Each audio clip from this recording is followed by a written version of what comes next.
Hey everyone, it's Dina Calmetta here with WW7 News, and I wanted to bring you guys some updates in regards to the United States, North Korea, Japan, and China, and we're going to touch base on Russia just a little bit. But here were the top headlines within the last 48 hours. North Korea threatens to strike U.S. bases in Asian Pacific and South Korean presidential palace if the United States attacks.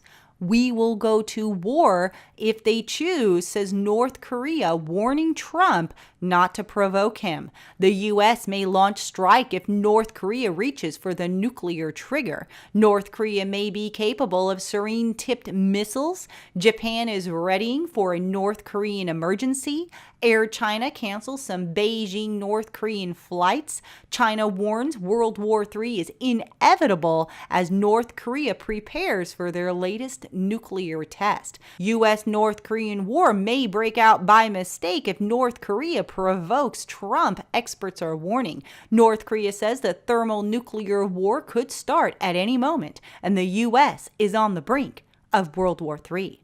U.S. has dropped the largest non-nuclear bomb in Afghanistan, calling it the mother of all bombs. However, Russia has the father of all bombs, and it is 4 times more powerful than Trump's mother of all bombs that killed 36 IS militants in Afghanistan. China has flaunted its mighty missiles on state TV as Beijing urges North Korea to give up its nuclear ambitions. And the Pentagon is getting ready to protect the electric grid from a massive attack. Let's start with this headline in regards to North Korea stating thermonuclear war could start at any moment, and the U.S. is on the brink of World War III. North Korea's vice foreign minister claimed the president of the United States would be to blame after a series of antagonizing military exercises and tweets. The vice minister stated that the country was ready to use its powerful nuclear deterrent if President Trump continues to provoke North Korea. He said, "We will go to war if they choose.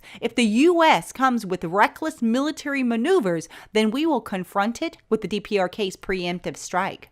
We've got a powerful nuclear deterrent already in our hands, and we certainly will not keep our arms crossed in the face of a U.S. preemptive strike." North Korea's KCNA news agency added in a statement that the U.S. introduces into the Korean Peninsula, the world's biggest hotspot, huge nuclear strategic assets, seriously threatening peace and security of the peninsula and pushing the situation to the brink of war. This has created a dangerous situation in which a thermonuclear war may break out at any moment on the peninsula and posed serious threat to the world peace and security, to say nothing of those in Northeast Asia.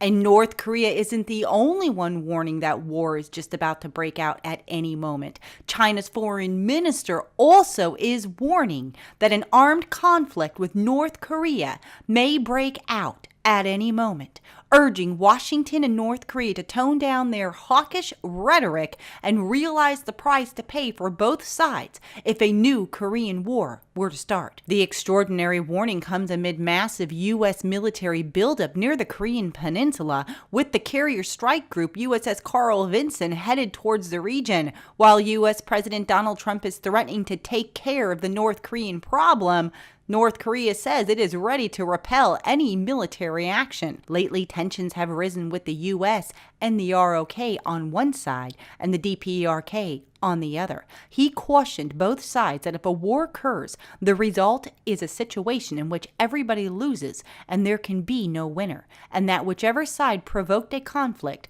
must assume the historic responsibility and pay the corresponding price. Earlier in the day, he stated that Washington and North Korea must refrain from provoking and threatening each other, whether in words or actions, and not let the situation get to an irreversible and unmanageable state. He also stated that force cannot solve the problem. Dialogue can be the only channel to resolving the problem. China, North Korea's close ally and main trading partner, does not welcome North Korea's nuclear program, but advocates finding political solution to the crisis.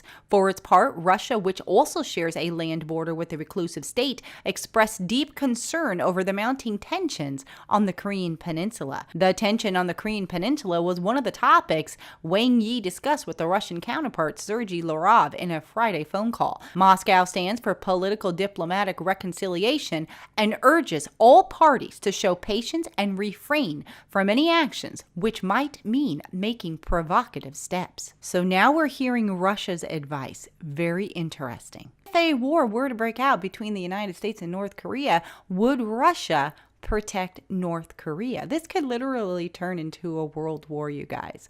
But let's move on to the next headline. China has mobilized 25,000 extra troops to North Korea and puts the country on nationwide alert. All 5 military regions from China have been ordered by Beijing to maintain readiness for the possibility of a conflict along their border. China has already sent 150,000 troops to the North Korean border on Sunday, as reported by Taiwan's China Post. And we cannot leave out Japan. The Japan News is stating that Japan readying for North Korea emergency. The Japanese government, which has asked the United States to provide advance consultation if it decides to launch military action against North Korea, has ramped up preparations for unexpected situations. The Japanese government anticipates the possibility of a joint response with the United States should a contingency arise. The Prime Minister stressed on Wednesday that the region is becoming increasingly tense, and U.S. President Donald Trump has stated that all options are on the table.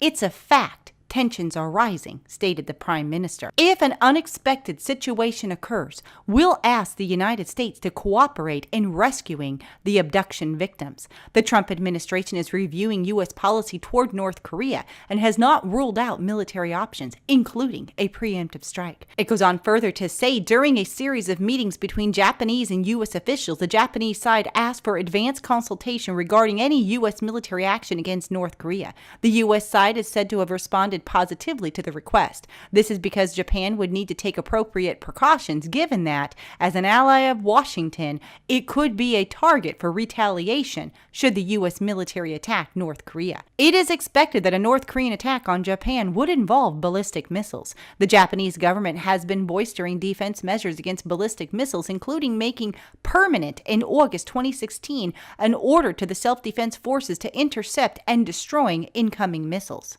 And the Pentagon is getting ready to protect the electric grid from a massive attack, amid warnings that North Korea and Iran have plans to take out parts of the U.S. electric grid through a cyber attack or atmospheric nuclear blast. The Pentagon is taking steps to both protect the nation's communications and power lifeline.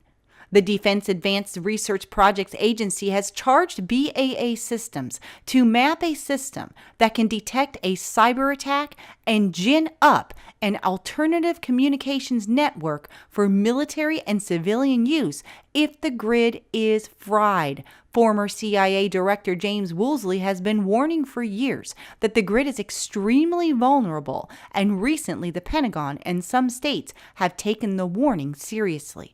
Woolsey and former EMP Commission Chief of Staff Peter Vincent Pry have pointed a finger at North Korea, which is now threatening the U.S. DARPA's focus is on thwarting a cyber attack by Pry, and Woolsey have also warned that North Korea or Iran could attack the grid with an atmospheric nuclear explosion over the East Coast that would disable the grid, and that would end up leading to the death of 90% of those in the East. The DARPA plan presented in Defense Systems has several elements to react to an attack.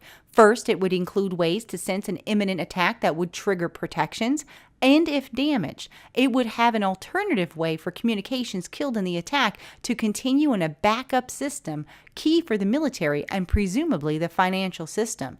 It won't be ready, however, until 2020. In a statement, DARPA said it is interested specifically in early warning of impending attacks, situation awareness, network isolation, and threat characterization in response to a widespread and persistent cyber attack on the power grid and its dependent systems. And it goes on finally to say the purpose for this program is to provide a technology that quickly isolates both the enterprise IP network and the power infrastructure networks to disrupt malicious cyber attacks.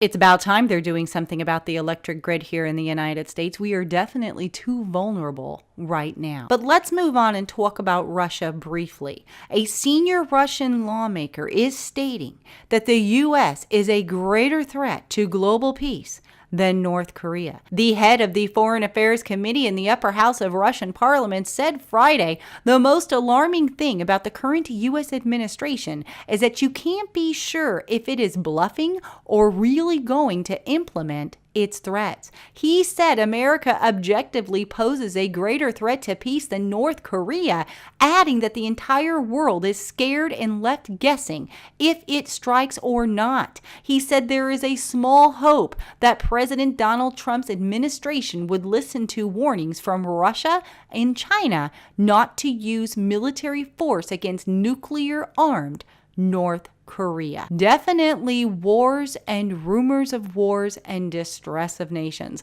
I will keep you guys up to date as these reports continue to come in, and if there is anything crucial over the weekend, you will be hearing from me, so stay tuned. But those are your reports for today. Please do come and visit me on Facebook, where I have these stories and many more, also on our ministry website at www.cww7news.org. All right, you guys, I will talk to you soon. God bless.